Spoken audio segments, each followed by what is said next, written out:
Hello students, बेटा welcome back. Last time हम लोगों ने बच्चे लास्ट वीडियो में oogenesis तक का कंप्लीट कर लिया था प्रोसेस और फॉलिकुलर चेंजेस भी पढ़ लिए थे। लेकिन बेटा कुछ व्यूअर्स की रिक्वेस्ट है कि मैम फॉलिकुलर चेंजेस एक बार फिर से समझा दीजिए। So I am repeating this topic. इसके बाद हम शुरू करेंगे बेटा मेंस्ट्रुएशन साइकिल वाला टॉपिक। ठीक है बच्चे। oogenesis हमने पढ़ा था बच्चे कि process of formation of human egg in human females is termed as oogenesis। बेटा ह्यूमन फीमेल्स में oogenesis का जो प्रोसेस होता है वो एम्ब्रियोनिक स्टेज से ही शुरू हो जाता है, फीटल स्टेज से ही शुरू हो जाता है बेटा वो। लेकिन एक मियोसिस फेज़ के प्रोफेज में आके वो टेम्पररी अरेस्ट हो जाता है और फिर प्यूबर्टी अटेन होने के बाद आगे का प्रोसेस प्रोसीड करता है। मतलब हमने oogenesis को 3 फेज़ में बांटा था बेटा। कौन कौन सा? ग्रोथ फेज़, मल्टीप्लिकेटिव फेज़ और मैचुरेशन। तो ग्रोथ फेज़ तक तो बेटा फीटल स्टेज पे हो जाता है और फिर प्रोफेज में आके अरेस्ट हो जाता है। प्यूबर्टी अटेन करने के बाद मल्टीप्लिकेटिव फेज़ से शुरू होता है और आगे प्रोसीड करता है। तो बेटा होता क्या है कि जो हमारे पास एक का स्ट्रक्चर सामने आया है which is having proceeded from the embryonic stage is like that कि जैसे आपका हमने पढ़ा कि एज ऑफ फीटस से ही प्रोसीडिंग शुरू हुई थी, लेकिन वहाँ अरेस्ट कहाँ हुई? वो जाके प्रोफेज में। ये 1 मार्क क्वेश्चन भी है बेटा।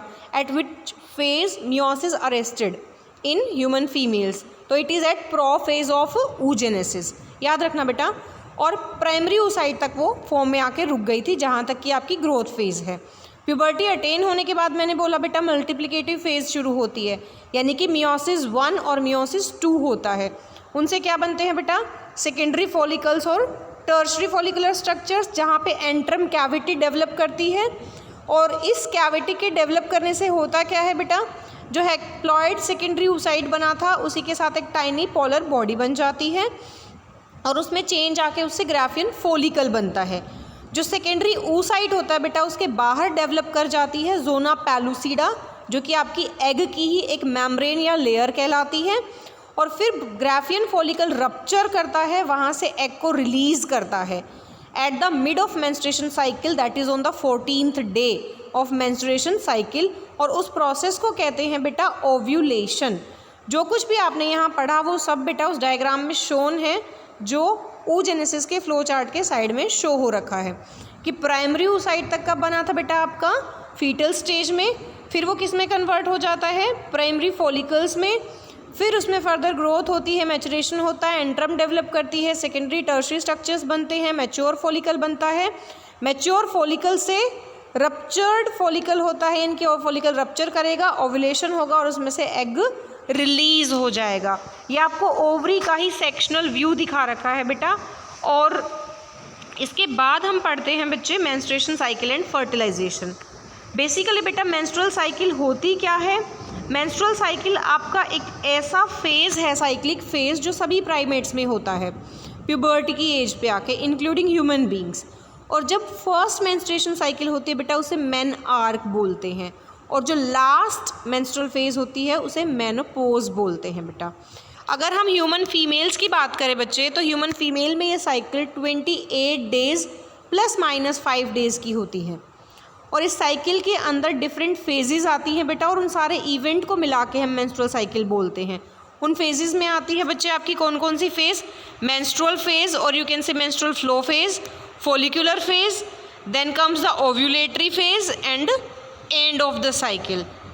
अब हम पढ़ते हैं बेटा एक्चुअली होता क्या है with the help of a flow chart. जब बेटा एक ह्यूमन फीमेल प्यूबर्टी अटेन करती है, मीन्स वो रिप्रोडक्टिवली एक्टिव होती है, तो उसके ब्रेन का हाइपोथैलेमस मैसेज देता है गोनेडोट्रोपिन रिलीजिंग हार्मोन को, जो फर्दर मैसेज कन्वे करता है एंटीरियर पिट्यूटरी ग्लैंड को 2 और हार्मोन रिलीज़ करने के लिए। कौन कौन से बेटा? FSH follicular stimulating hormone and LH luteinising hormone. ये दोनों ही pituitary hormones further ovarian hormones की साथ मिलके एसोसिएट होके रेगुलेट करते हैं मेंस्ट्रुएशन साइकिल को। होता क्या है बेटा इसकी तीनों फेज़ में? जो 3 फेजेस हमने पढ़ी थी, टोटल जो मेंस्ट्रुएशन साइकिल हमने पढ़ी बेटा 0 to 28 days ±5 day it is normal. तो बेटा जो 0 to 5 डे वाला पीरियड होता है उसे हम मेंस्ट्रुअल फ्लो फेज़ या ब्लीडिंग फेज़ कहते हैं, जिस फेज़ में शेडेड एंडोमेट्रियम और डीजनरेटेड एग फीमेल बॉडी से ब्लड की फॉर्म में with some other blood cells बाहर लीक आउट करता है। उसके बाद बेटा 6 से 13 डे तक फॉलिकुलर फेज़ चलती है। इस फॉलिकुलर फेज़ में क्या क्या चेंजेस आते हैं बेटा कि जो फॉलिकल है हमारे पास primary, secondary, tertiary, follicular, mature follicular phase तक जाता है। और 14th डे पे जब LH अपने पीक पे होता है, मैक्सिमम LH प्रेजेंट होता है, जिसे हम LH सर्ज कहते हैं, ओवम रिलीज़ करा देता है from the ruptured mature follicle. और वो प्रोसेस जिसमें मैच्योर फॉलिकल से ओवम रिलीज़ होता है 14th डे पे LH सर्ज के कारण, उसे हम ओव्यूलेशन कहते हैं बच्चे। ओव्यूलेशन के बाद जो हमारे पास रप्चर्ड फॉलिकुलर बचा वो डीजनरेट होने लगेगा और वो एंटर करेगा ल्यूटियल फेज़ में। ल्यूटियल फेज़ में जैसे ही वो एंटर करता है बेटा कॉर्पस ल्यूटियम बन जाता है। प्रोजेस्टेरोन ईस्ट्रोजन के लेवल में फिर से चेंजेस आने लगते हैं और धीरे धीरे ये अपने आप को थिकन आउट करता है। कौन? एंडोमेट्रियम। कब तक? जब तक कि वो वेट करे कि फर्टिलाइजेशन हो जाए, मेल और फीमेल गैमीट फ्यूज़ कर जाएं। अगर मेल और फीमेल गैमीट फर्टिलाइज कर जाते हैं, फ्यूजन हो जाता है, फर्टिलाइजेशन हो जाती है, तो जो बढ़ा हुआ प्रोजेस्टेरोन का अमाउंट है वो प्रेगनेंसी को मेंटेन करने में हेल्प करेगा। लेकिन अगर डे 24th 5th तक फर्टिलाइजेशन नहीं हुई है तो प्रोजेस्टेरोन का लेवल कम होने लगेगा, ईस्ट्रोजन का लेवल बढ़ने लगेगा। और इस बढ़े हुए लेवल में चेंज के कारण बेटा होगा क्या? एंडोमेट्रियम शेड ऑफ होनी शुरू होगी। और वो कब तक होगी? फर्दर नेक्स्ट 3-4 डेज तक, 5 डेज तक, और फिर से ब्लीडिंग फेज़ में और you can say menstrual flow phase में एंटर कर जाएगी। ये साइकिल बेटा अपने आप को हर 28 डे ±5 डे के बाद रिपीट करती है नॉर्मल ह्यूमन फीमेल्स में। बेटा जो फ्लो चार्ट मैंने आपको शो कर रखा है स्क्रीन पे, आप इसको बार बार प्रैक्टिस कीजिए। इसमें दोनों हार्मोन शो किए हैं बेटा मैंने, ओवेरियन हार्मोनल चेंजेस भी और पिट्यूटरी हार्मोनल या न्यूरल हार्मोनल चेंजेस भी। ये दोनों चेंजेस एक साथ मेंटेन करके ही किसको कंस्टिट्यूट करते हैं बच्चे? मेंस्ट्रुएशन साइकिल को। क्लियर है बेटा? जो मैंने एक्सप्लेन किया आपको सेम वही स्क्रीन पे दोबारा भी है, आप उसको रीड आउट भी कर सकते हैं बच्चे। नेक्स्ट टॉपिक है बेटा फर्टिलाइजेशन एंड इम्प्लांटेशन। फर्टिलाइजेशन जैसा हमने पहले भी पढ़ा बेटा, होता क्या है? The process of fusion of human male and female gametes inside the human female reproductive tract is called fertilization. जब फर्टिलाइजेशन होता है तो बेटा क्या बनता है? डिप्लॉयड जाइगोट, क्योंकि हैप्लॉयड मेल गैमीट था, हैप्लॉयड फीमेल गैमीट था। और बेटा जो ये फ्यूजन ऑफ गैमीट्स होता है, ये 1 मार्क क्वेश्चन आता है, what is the site of fertilisation या what is the site of fusion of gametes in human females या ह्यूमन बींग्स। तो बेटा साइट क्या होती है? Ampullary isthmus junction of fallopian tube. Ampulla और इस्थमस रीजन जहाँ ज्वाइन होता है फेलोपियन ट्यूब का, वहाँ फर्टिलाइजेशन होती है। तो बेटा एक बार फर्टिलाइजेशन हुई तो जो स्ट्रक्चर बना वो क्या था? Diploid zygote. और उस डिप्लॉयड जाइगोट से आगे फर्दर सेल डिवीजन होता रहेगा, डिफरेंट फेजेस आएंगी और वो अपने आप को मदर के यूट्रस में एम्बेड करेगा। तो वो प्रोसेस जब ये खुद को एम्बेड करेगा, that is termed as implantation. Implantation के बाद बेटा वो वहीं रिसाइड करता है for 9 months ±10 days in human females. उस प्रोसेस को बोलते हैं बेटा गेस्टेशन पीरियड। और एक बार बेबी कंप्लीटली डेवलप हो चुका है, मैच्योर हो चुका है, तो वहाँ से मैच्योर फीटस से ही इजैकुलेटरी एक्शंस अराइज करते हैं जो पार्चुरेशन के लिए मैसेज सेंड करते हैं। और उस पार्चुरेशन की वजह से बेबी जो होता है वो डिलीवर आउट किया जाता है। जो जाइगोट होता है बेटा, उसके अंदर जो चेंजेस आते हैं, जो डिफरेंट फेजेस आती है due to mitotic cell division या माइटोसिस कह सकते हो, उसमें क्या क्या आता है बेटा? एक जाइगोट क्या है? एक सिंगल सेल स्ट्रक्चर है, 2 न्यूक्लियाई के फ्यूजन से बना है। उसमें माइटोसिस होगा, 1 से 2, 2 से 4, 4 से 8, 8 से 16 डॉटर सेल्स तक का जो स्ट्रक्चर बनेगा उसे ब्लास्टोमियर कहते हैं बेटा। फिर 16 के बाद आगे मोरुला फेज़ आती है, 16 से 32 बनेगा late morula phase and so on. तो बेटा जो मोरुला फेज़ होती है वो डिवाइड करके लेट मोरुला बनाती है, जिसमें छोटे छोटे सेल्स होते हैं जिन्हें ब्लास्टोसिस्ट कहते हैं। एक्चुअली जो यूट्रस में जाके इम्प्लांट होता है जो स्ट्रक्चर, वो ब्लास्टोसिस्ट ही कहलाता है। 1 मार्क क्वेश्चन यहाँ से भी अराइज होता है बेटा, at which stage embryo get implanted. तो एट विच स्टेज बेटा, एट ब्लास्टोसिस्ट स्टेज। और जो ब्लास्टोसिस्ट होता है बेटा उसमें सेल्स 2 हिस्सों में अरेंज होती है, ट्रोफोब्लास्ट सेल्स और इनर सेल मास। जो ट्रोफोब्लास्ट होता है वही यूट्राइन एंडोमेट्रियम में जाके खुद को एम्बेड करता है ड्यूरिंग इम्प्लांटेशन, और जो इनर सेल मास होती है बेटा वो डिफ्रेंशिएट होती है और उनसे डिफरेंट ऑर्गन्स बनते हैं। क्लियर है बेटा। अब इसी में एक चीज़ और बताना चाहूँगी बेटा आपको कि एक ह्यूमन एग के साथ एक ह्यूमन स्पर्म ही फ्यूज़ करता है इन मेजॉरिटी ऑफ केसेस। एक आधे एक्सेप्शंस होते हैं, दैट इज़ डिफरेंट थिंग। क्यों बेटा? क्योंकि ह्यूमन बीइंग के पास एक स्पेशलाइज्ड मैकेनिज़्म होता है बच्चे, उस मैकेनिज़्म को कहते हैं बेटा ब्लॉकेज ऑफ पॉलीस्पर्मी। ये क्वेश्चन बोर्ड में हर दूसरे साल रिपीट होता ही होता है 3 नंबर के लिए बेटा, कि give reason why a single sperm fuses with the egg. क्योंकि एक इजैकुलेशन में thousands millions of sperms travel करते हैं, बट एग तो एक ही रिलीज़ होता है पर मेंस्ट्रुएशन साइकिल, तो एक एग के साथ एक ही स्पर्म क्यों फ्यूज़ करता है? तो उसका रीज़न क्या है बेटा? ब्लॉकेज ऑफ पॉलीस्पर्मी एक मैकेनिज़्म होता है। एक्चुअली उस मैकेनिज़्म का बेस क्या है बेटा, कि जो ह्यूमन एग होता है, ह्यूमन एग के साथ जैसे ही कोई भी एक स्पर्म फ्यूज कर जाता है तो कुछ चेंजेस आते हैं स्पर्म के एंटर करने के बाद एग की मेम्ब्रेन्स में, और उस चेंज को ही बोलते हैं ब्लॉकेज ऑफ पॉलीस्पर्मी। जैसे ही बेटा एक स्पर्म ड्यूरिंग फर्टिलाइजेशन फ्यूज़ करता है, जो एग के बाहर की मेम्ब्रेन्स होती है, corona radiata, zona pellucida, pre vitelline membrane, vitelline membrane, तो उनमें से जोना पेलुसिडा के अंदर चेंजेस आते हैं, उसकी पोलैरिटी चेंज हो जाती है, पोलैरिटी रिवर्स हो जाती है। जो बाहर पॉजिटिव चार्ज था वो अंदर आ जाता है और अंदर का नेगेटिव बाहर चला जाता है, जो इस बात को मार्क करता है कि ये एग ऑलरेडी फर्टिलाइज्ड है, और ब्लॉक कर देता है एंट्री ऑफ अदर स्पर्म्स को, जिससे क्या होता है, ये इंश्योर हो जाता है कि एक ही स्पर्म फर्टिलाइज करेगा, एक एग को या एक ओवम को, बाकी स्पर्म फर्टिलाइजेशन नहीं कर सकेंगे।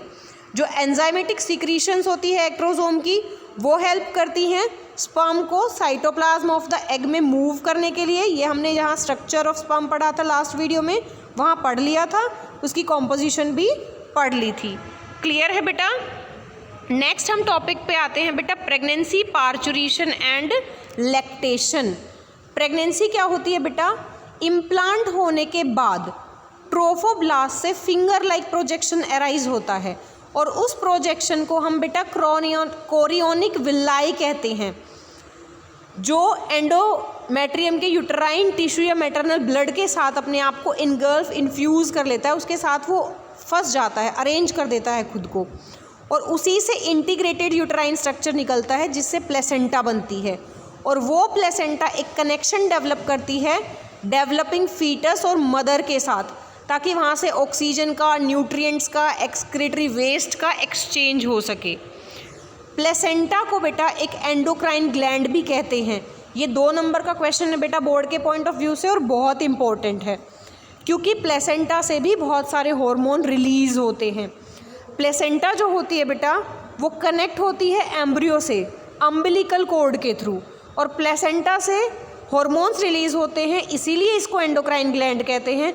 और इन हार्मोन के नाम क्या क्या हैं बेटा? Human chorionic gonadotropin hormone, human placental lactogen, estrogen, progesterone and relaxin. Next topic है बेटा इसी में कि इन हार्मोन्स का फंक्शन क्या होता है, क्यों रिलीज़ होते हैं ये। तो ये हार्मोन बेटा हेल्प करते हैं फीटल को ग्रो करने में, प्रेगनेंसी को मेंटेन करने में, और बाकी डिमांड डेवलपिंग फीटस की फुलफिल करने के लिए।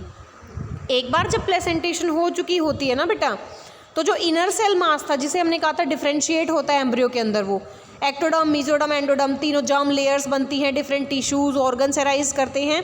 उसके साथ साथ ही वहाँ पे एक मल्टीपोटेंट सेल बनती है, पाई जाती है। उस सेल को हम स्टेम सेल कहते हैं, जो कि आजकल बेटा प्रिजर्व भी की जाती है फॉर फ्यूचर यूज़। ठीक है बेटा। अगर हम बात करें बेटा ऑर्गेनोजेनेसिस की, यानी कि ऑर्गन फॉर्मेशन की, तो मेजॉरिटी ऑफ ऑर्गन्स जो होते हैं बेटा वो 12 वीक कंप्लीट होने के एंड तक पूरे हो चुके होते हैं, यानी कि प्रेगनेंसी के 5th मंथ तक। जब 5th मंथ स्टार्ट होता है तो लिम्ब, बॉडी हेयर ये सब बन जाता है। 24 वीक के कंप्लीट होते होते आईलिड एक दूसरे से सेपरेट हो जाती हैं, आई लैशेस डेवलप कर जाती हैं, और जब 9 मंथ कंप्लीट हो जाते हैं तो बेटा कंप्लीटली डेवलप फीटस रेडी होता है पार्चुरेशन के लिए। अब आता है बेटा पार्चुरेशन एंड लैक्टेशन। पार्चुरेशन क्या है बेटा? पार्चुरेशन एक्चुअली वो प्रोसेस है जिसमें चाइल्ड बर्थ होता है, जिसे हम देसी भाषा में, लोकल लैंग्वेज में डिलीवरी प्रोसेस भी बोलते हैं बेटा। The process of delivering a matured fetus is called parturition. और लैक्टेशन क्या होता है बेटा? The process in which the mother breast feeds the fetus is called lactation. Human pregnancy की ड्यूरेशन 9 मंथ ±10 डेज तक की होती है बेटा, जिसे हमने गेस्टेशन पीरियड कहा था। और इस पीरियड के एंड पे यूट्राइन कॉन्ट्रैक्शंस होती हैं, जिससे फीटस डिलीवर होता है, जिसे हम पार्चुरेशन कहते हैं।